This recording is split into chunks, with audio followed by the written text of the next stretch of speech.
The Albanese government is resisting calls to fast-track its childcare relief in the wake of announcing a $50 billion improvement to the nation's finances. While Labor has conceded that childcare costs are crippling family budgets, it maintains its budget isn't in a position to bring forward fee relief. Putting childcare back in the spotlight. Have you guys ever been on the TV before?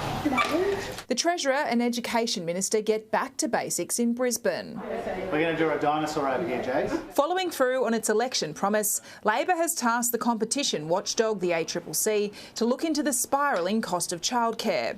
The 12-month review will cost $10 million and start in January. We know that the cost has gone up by 41% just in the last 8 years. Labor has already promised to drive down those costs as part of its childcare subsidy changes that'll benefit 96% of Australian families. If we're serious about getting wages moving in this country, we've got to make it easier for people to earn more and work more. The changes will be introduced to Parliament next week, but despite cost of living pain, they won't see the benefits until July 1st.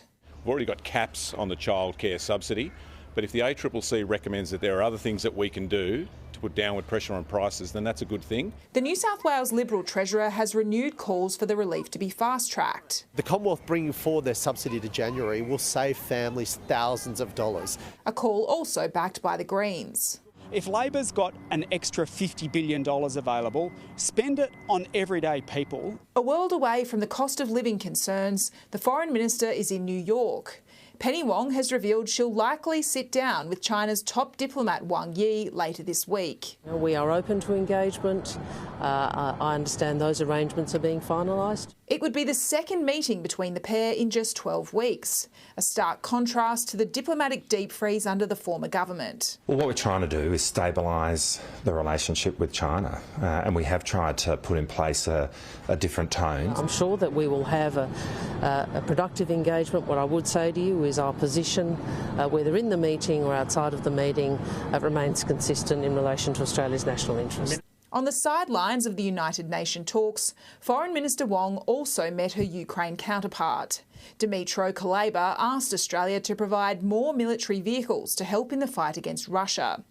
Ukraine's ambassador in Canberra is confident the request will be granted. There are Bushmasters available, but any assistance for Ukraine requires a cabinet meeting.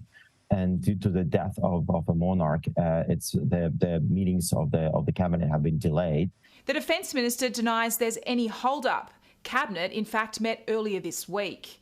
In total, Australia has agreed to provide 60 Bushmasters to Ukraine, and dozens are still yet to be delivered. Exactly what that support looks like, the form it takes, that's a matter that we will continue to work through. Faced with sustained attacks, Ukraine wants 30 more vehicles, arguing there's no time to waste. Trudy McIntosh, Sky News, Canberra.